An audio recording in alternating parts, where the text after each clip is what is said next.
구약성경 288쪽 신명기 16장 18절부터 20절 말씀 제가 받들어 읽겠습니다. 내 하나님 여호와께서 내게 주시는 각 성에서 네 지파를 따라 재판장들과 지도자들을 둘 것이요 그들은 공의로 백성을 재판할 것이니라. 너는 재판을 굽게 하지 말며 사람을 외모로 보지 말며 또 뇌물을 받지 말라. 뇌물은 지혜자의 눈을 어둡게 하고 의인의 말을 굽게 하느니라. 너는 마땅히 공의만을 따르라. 그리하면 네가 살겠고 네 하나님 여호와께서 네게 주시는 땅을 차지하리라. 아멘. 아멘. 어머니의 사랑을 노래하는 곡 중에서 가장 좋아하는 곡을 꼽으라고 한다면 나의 어머니, Mother of Mine이라는 곡입니다. 그 원곡은 빌 파킨슨이 만들었고 스코틀랜드의 어린이 닐 리드가 1972년도에 영국의 방송 프로그램에 나와 불러서 유명하게 되었어요. 그 해에 영국의 미국의 빌보드 차트가 있다면 영국의 UK 싱글 차트가 있는데 거기에서 그 곡이 2위까지 이렇게 올랐어요. 저는 1980년에 중학생 때 그 교회 학생 성가대에서 그 곡을 처음 접했는데 멜로디가 또 가사가 참 제 마음에 와닿았어요. 한국어 가사는 우리 한국인 정서에 맞게 이렇게 번안이 되었는데 그 가사를 보면 낳으시고 기르시며 손등 야위신 내 어머님 그 모든 슬픔 삼키시어 눈가에 주름 이네 마구 놀던 어린 시절 종아리 걷어 꾸짖으사 그 사랑 속에 나의 가슴 정의로 가득 찼네. 말로 다 할 수 없어라 어머니 그 사랑 주님의 축복 내리시라 사랑 깊은 어머니. 어리던 날 푸른 꿈도 그 사랑 속에 익어오고 가녀린 팔뚝엔 자랑스런 새 힘이 자라났네. 말로 다 할 수 없어라 어머니 그 사랑 주님의 축복 내리시라 사랑 깊은 어머니. 근데 당시 제가 그 가사 중에서 가장 인상 깊었던 구절이 뭐냐면 마구 놀던 어린 시절 종아리 걷어 꾸짖으사 그 사랑 속에 나의 가슴 정의로 가득 찼네. 이거였어요. 여러분 훌륭한 어머니는 평소에는 사랑 많으시고 따뜻하지만 자녀가 잘못했을 때는 따끔한 훈계를 통해서 올바름이 무엇인지 알려주시는 분이에요. 이것은 우리 하나님 아버지의 성품이기도 해요. 하나님 아버지가 사랑과 은혜가 풍성하신 분이지만 하나님의 자녀들이 잘못했을 때는 징계를 통해서 무엇이 올바름인지 가르쳐 주시는 분이 바로 우리 하나님이시죠. 그래서 하나님은 사랑의 하나님이면서 동시에 정의의 하나님이신 것이죠. 여러분 사랑과 정의는 서로 상반되지 않아요. 근데 안타깝게도 교회 역사에 보면은 이것을 서로 다른 것으로 이렇게 오해하신 분들이 있어요. 초대교회 이단 중에 마르시온이라는 이단이 있어요. 이 마르시온이라는 이단은 구약의 하나님은 정의의 하나님, 신약의 하나님은 사랑의 하나님. 이 두 하나님은 서로 다른 분. 그래서 정의의 하나님이 나오는 그 중에서 진짜 하나님은 사랑의 하나님. 그래서 정의의 하나님이 나오는 구약은 버리고 신약 중에서도 구약적 배경을 가지고 있는 마태복음 같은 것도 빼고 그 사람들은 자기네들의 성경 목록을 만들었는데 누가복음 그리고 바울서신 이것만 성경이다 하고 교회에서 예배를 드렸어요. 마르시온은 결국 이단으로 정죄되었어요. 근데 이 마르시온 때문에 원래 그 전까지 이 초대교회는 성경을 따로 이렇게 정하지를 않았어요. 근데 이 마르시온 때문에 그 반작용으로 397년 카르타고 교회 회의를 열어가지고 어떤 책이 성경이 될 수 있는지 정해가지고 그때 성경 목록을 발표를 했어요. 그때 발표한 것이 구약 46권, 신약 27권, 총 73권의 성경 목록을 확정했어요. 그래서 요게 성경이다. 이거 이외에는 성경 아니다. 이렇게 했는데 그러나 종교개혁 때 마틴 루터가 구약 46권 중에서 7권을 뺐어요. 7권을 빼고 39권, 그리고 신약 27권. 신약에서도 원래 야고보서를 빼려고 그랬는데 여러 가지 좀 상황상 빼지 못하고 신약 17권. 그래서 우리 개신교는 신구약 66권이 성경으로 된 것이죠.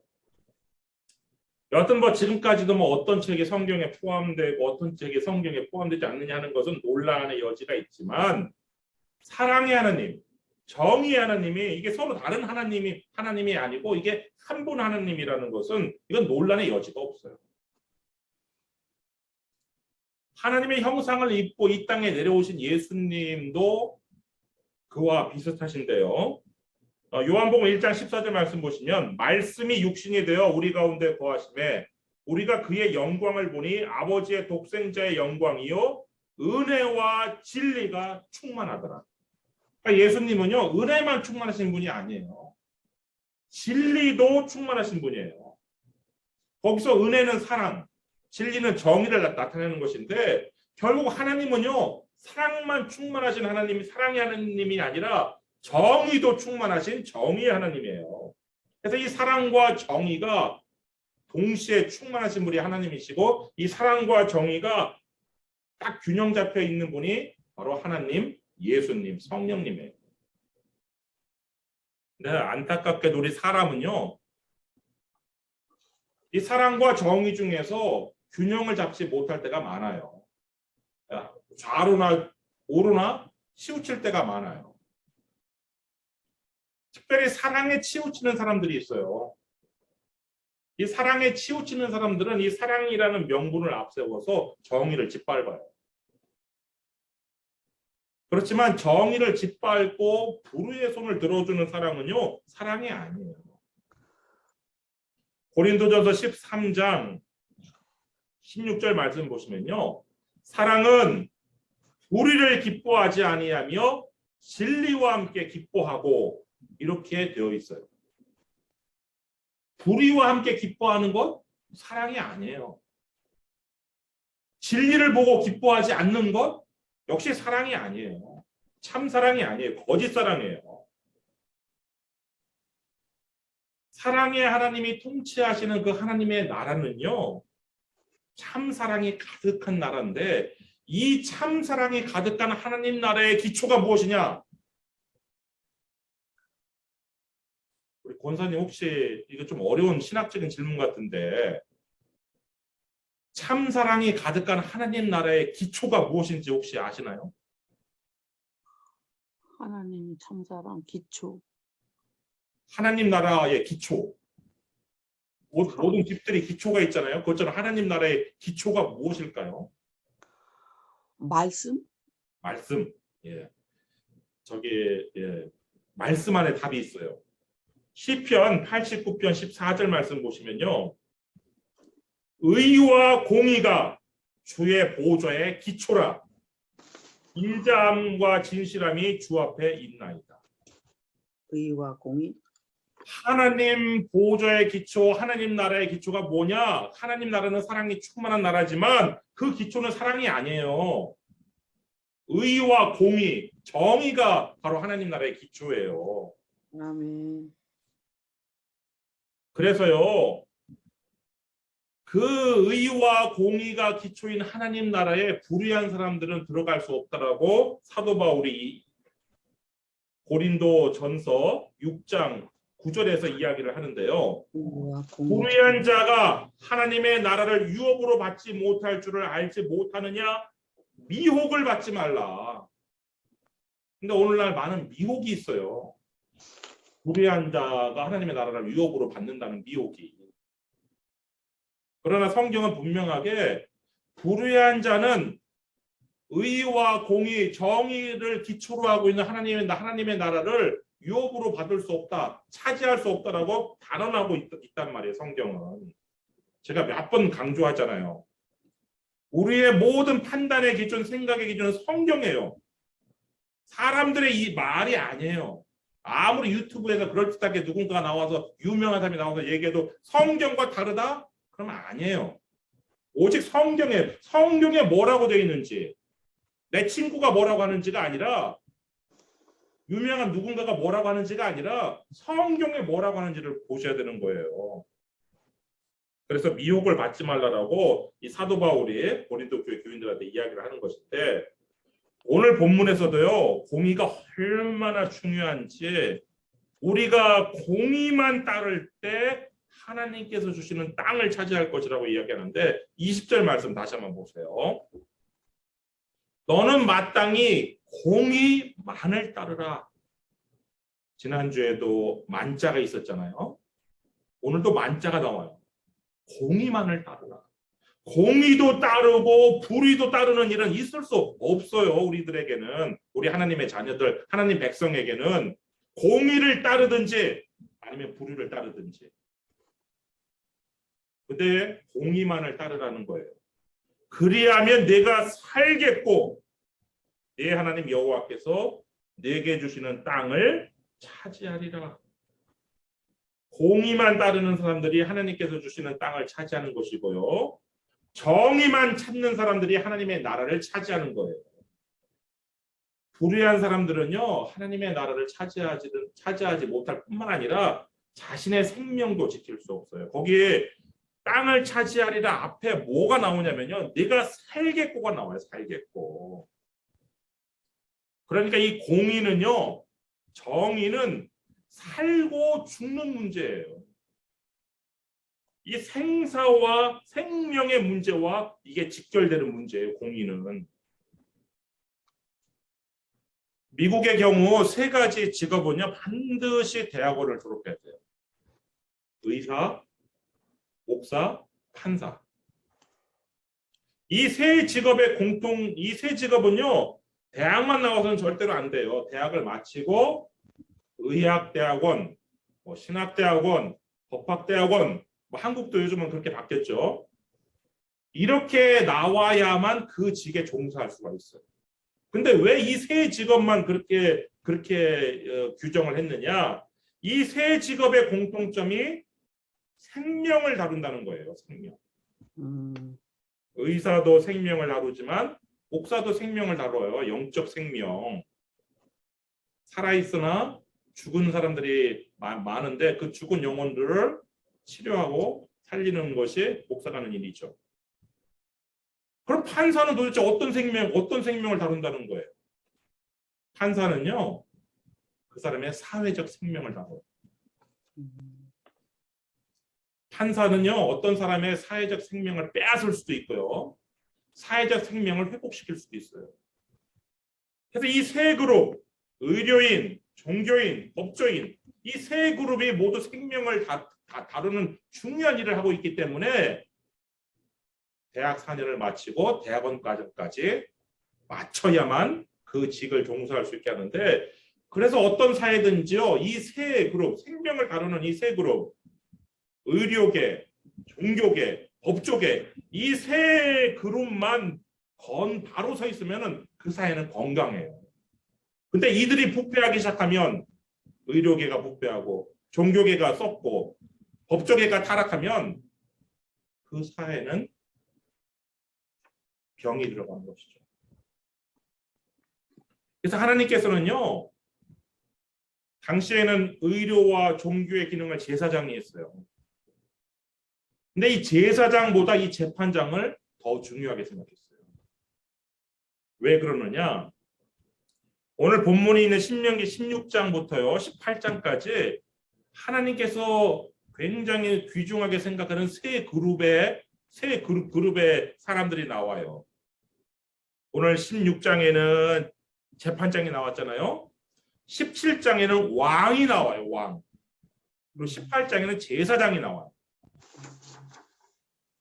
우리가 얼핏 생각할 때 왕, 제사장, 재판장 이 세 그룹 중에서 이 세 개의 이 카테고리 중에서 중요한 순서를 뽑으라고 해보면은 왕이 가장 중요하니까 가장 먼저 나오고, 아니면 뭐 제사장이 성경이니까 제사장이 중요하니까 제사장이 가장 먼저 나오고, 이렇게 하고 다음에 재판장이 나와야 될 것 같은데 하나님께서는요 순서가 달라요. 재판장, 왕, 제사장 순서예요. 왜 하나님께서 재판장을 그렇게 왕보다 앞에다 뒀어요? 재판장이 공의를 다루기 때문에 그런 거예요. 하나님께서 공의가 얼마나 중요한지 재판장을 제사장보다 앞에다 놓은 거예요.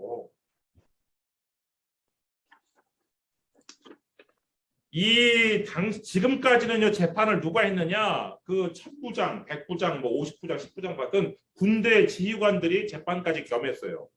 근데 하나님께서는 앞으로는 약속의 땅에 들어가면 그 지휘관들이 가지고 있는, 천부장이 가지고 있는 군사권, 재판권을 분리하겠다는 거예요. 그래서 천부장, 백부장, 50부장, 10부장은 군사권만 가지고 이 재판만 관할하는 재판장을 앞으로 들어가는 그 약속의 땅에서는 세워라. 이것이 18절의 명령이에요. 18절 말씀 다시 한번 보시면요. 내 하나님 여호와께서 내게 주시는 각 성에서 내 지파를 따라 재판장들과 지도자들을 둘 것이요. 그들은 공의로 백성을 재판할 것입니다. 근데 그 재판장들에게 단 하나의 덕목만 요구했는데 그것이 바로 뭐냐? 공의예요. 공의. 그리고 하나님께서는 이 재판장들이 공의로 백성을 재판하도록 세 가지 구체적인 금지 사항을 주셨는데 그게 바로 19절이에요. 19절 말씀 한번 보시면 너는 재판을 굽게 하지 말며 사람을 외모로 보지 말며 또 뇌물을 받지 말라. 뇌물은 지혜자의 눈을 어둡게 하고 의인의 말을 굽게 합니다. 세 가지 중에 첫 번째가 뭐냐? 재판을 굽게 하지 말라는 거예요.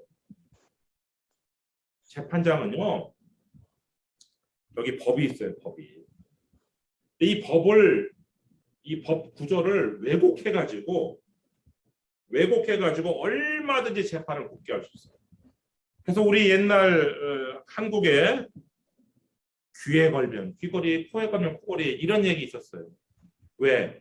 법을 왜곡해가지고 여기다 걸면 걸기도 하고 저기다 걸기도 해요. 같은 법조항 가지고 이 재판장들이. 그래서 눈에 걸면 귀에 걸면 귀걸이, 코에 걸면 코걸이 이런 얘기가 있었는데 그거 하지 말라는 거예요. 재판을 굽게 하지 말라는 거예요. 그리고 만약 재판을 굽게 하는 재판장에게는 하나님께서 화를 선언하셨는데요. 이사야 10장 2절 말씀 보시면 가난한 자를 불공평하게 판결하여 가난한 내 백성의 권리를 박탈하며 과부에게 토색하고 고아의 것을 약탈하는 자는 화 있을진저. 법을 왜곡해서요. 공정성을 잃고 가난한 자에게 불공정한 판결을 내리는 이 재판장에게 하나님께서 화를 선언하셨어요. 물론 세력 있는 자 편에 서서 그렇게 가난한 자에게 불공정한 판결을 내리는 것뿐만 아니라 가난한 자라고 해서 무조건 편드는 것도 경고하시고 있어요. 레위기 19장 15절 말씀 보시면 너희는 재판할 때에 불의를 행하지 말며 가난한 자의 편을 들지 말며 세력 있는 자라고 두둔하지 말고 공의로 사람을 재판할지라. 대개의 문제는요. 세력 있는 자 편에 이 재판장에 서서 불공정한 판결을 내리는 이게 대부분의 문제인데 간혹 가다가는 가난한 자가 다수라고 해서 다수의 손을 들어주려고 가난한 자의 편을 무조건 드는 경우가 있는데 그것도 하나님께서는 금하셨어요. 가난한 자든 세력 있는 자든 공의로 사람을 재판하는 거예요. 오직 법에 따라서 공정하게 판결할 것을 주문하시는 것이 바로 이 재판장들에게 공의로 재판을 하라는 첫 번째 지침이고요. 두 번째 지침은 사람을 외모로 보지 말라는 거예요. 여기서 외모로 본다는 것은 뭐 그 사람이 잘생겼느냐 못생겼느냐 이걸 보지 말라는 의미가 아니라 그 사람의 외적 조건을 보지 말라는 거예요. 그 사람이 귀족의 자제라고 그래서 봐주고 그 사람이 천민의 자제라고 그래서 그대로 법을 적용해가지고 아니 법을 더 무겁게 해가지고 그렇게 처벌하지 말라는 거예요. 우리나라 예전에 그 교도소에서 탈주한 탈주범들이 인질극 벌인 적이 있었어요. 그때 그 사람들이 했던 말이 당시 화제고 한국 사회 화제가 됐는데 유전무죄, 무전유죄. 쩐이 있으면 돈이 있으면 죄가 없고 무죄고 돈이 없으면 유죄다. 하나님께서 그거를 하지 말라는 거예요. 돈이 있는 사람이든 돈이 없는 사람이든 공정하게 판결해서 죄가 있으면 유죄고 죄가 없으면 무죄라는 거예요.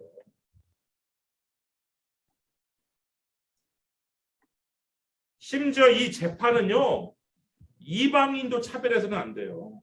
원래 하나님께서요, 철저하게 하나님의 백성과 이방인을 구별하세요. 구별하셔서 예를 들어 뭐 돈을 꿔줘도 이 같은 백성끼리는 이자를 못 받지만 이방인에게는 받을 수가 있어요. 그런데 재판에서만큼은 이방인도 차별해서는 안 된다라고 그렇게 말씀하고 있는데요. 신명기 1장 16절 17절 말씀 보시면 내가 그때에 너희의 재판장들에게 명하여 이르기를 너희가 너희의 형제 중에서 송사를 들을 때에 쌍방간에 공정히 판결할 것이며 그들 중에 있는 타국인에게도 그리할 것이다. 재판은 하나님께 속한 것인즉 너희는 재판할 때에 외모를 보지 말고 귀천을 차별 없이 듣고 사람의 낯을 두려워하지 말 것이며 스스로 결단하기 어려운 일이 있거든 내게로 돌리라 내가 들으리라 하였다. 그러니까 재판에서만큼은요 타국인, 외국인 차별해서는 안 된다는 거예요. 그게 바로 하나님의 공의라는 거예요. 그 다음에 세 번째 하나님께서 금하신 것은 바로 뇌물인데요. 뇌물을 받지 말라. 19절 말씀 다시 한번 보시면 너는 재판을 굽게 하지 말며 사람을 외모로 보지 말며 또 뇌물을 받지 말라. 뇌물은 지혜자의 눈을 어둡게 하고 의인의 말을 굽게 합니다. 여러분 재판장이요. 뇌물을 받는 순간 그 뇌물을 준 사람에게 유리한 판결을 할 수밖에 없어요. 그러니까 뭐 뇌물 줄 거 다 받고 나 그렇게 안 한다? 그렇게 할 수가 없어요. 사람은 이 구조상 그게 법칙이에요. 태양이 동해에서 서로 지는 게 그냥 법칙이듯이 사람은요 뭔가를 받으면 그 받은 사람에게 유리하게 할 수밖에 없는 거예요. 그래서 공짜 점심은 없는 것이고 그래서 이 뇌물을 받는 순간 아무리 지혜로운 재판장이었다 할지라도 눈이 어두워지는 거예요. 눈이 어두워져 가지고 죄 없는 사람의 소송을 뒤엎어버리고 죄 없는 무죄한 사람을 죄인으로 만드는 판결을 내릴 수 있다는 거예요. 그래서 이 뇌물은요 탐욕과 더불어서 이 재판장에 가장 경계될 것인데 전도서 7장 7절 말씀 보시면 이 탐욕과 뇌물이 어떻게 이 재판장을 또 어떻게 우리를 망하게 하는지 나오는데요. 탐욕이 지혜자를 우매하게 하고 뇌물이 사람의 명철을 망하게 하는 일. 아무리 지혜로웠던 사람도요. 탐욕이 들어가는 순간 우매한 자가 되는 거예요. 우매자가 되는 거예요. 아무리 명철했던 사람이라 할지라도요. 뇌물을 받는 순간에 그 사람의 명철이 망하는 거예요. 이 탐욕과 뇌물은요. 사실 뭐 재판장뿐만 아니라 우리 하나님의 백성들은 모두 배척을 해야 되는 거예요. 왜 그러느냐? 이 탐욕을 부리는 자는요. 하나님의 나라를 유업으로 받지 못하기 때문에 그래요. 고린도전서 6장 10절 말씀 보시면 도적이나 탐욕을 부리는 자나 술 취하는 자나 모욕하는 자나 속여 빼앗는 자들은 하나님의 나라를 유업으로 받지 못하리라. 마찬가지로요. 탐욕처럼 뇌물을 받고 불의를 행하는 자도 하나님의 나라를 차지하지 못해요. 아까 얘기했지만 고린도전서 6장 9절에 불의한 자가 하나님의 나라를 유업으로 받지 못할 줄을 알지 못하느냐? 미혹을 받지. 그래서 여러분들이 혹시라도 선물이 아니라 뇌물을 받은 경우에는 즉시 돌려줘. 근데 선물과 뇌물의 차이가 뭐예요? 참 이 선물과 뇌물의 차이가 참 애매하잖아요. 한국에 김영란법이라는 법이 만들어졌죠. 김영란법이 뭐예요? 그 선물에 상한선을 둔 거예요. 그래서 무슨 3만 원 이게 상한선이에요. 예, 3만 원 이상 못 받게. 근데 그 김영란법이라는 게 왜 만들어졌어요? 그 만들어진 배경이요. 이 남자 변호사가 여자 그 검사인지 판사인지가 지금 제 기억이 가물가물한데 이 사람에게 벤츠를 뇌물로 줬어요. 자기 사건, 의뢰인의 사건을 잘 봐달라고. 그래갖고 이게 나중에 이제 그러고 나서 문제가 됐는데 이 사람들이 어떻게 빠져나갔느냐? 우리가 서로 내연 관계인데 내 남자가 나한테 준 선물입니다. 이렇게 해서 빠져나갔어요. 그래서 그 김영란법이 만들어진 거예요. 공직자에게 주는 선물의 기준을 상한선을 정한. 근데 이 선물과 뇌물이 그렇게 그냥 빠져나갈 군형이 있을 정도로 그렇게 구별이 안 갈 때가 있어요. 이게 도대체 선물인지 이게 도대체 뇌물인지. 근데 그 구별법에 대해서요. 영국의 기업 윤리 연구소인 IBE (Institute of Business Ethics라는 그런 곳에서 이렇게 말했어요. 언론에 드러나서 문제가 되면 뇌물. 언론에 드러나도 문제가 안 되면 선물. 그거 받고 잠 잘 못 이루면 뇌물. 받아도 발 뻗고 잠 잘 자면 선물. 뭐 이런 식으로 이게 구별법을 말했어요. 여러분 공의만을 따르셔야 여러분이 살아요.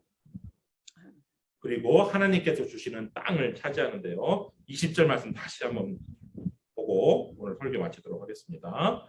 너는 마땅히 공의만을 따르라.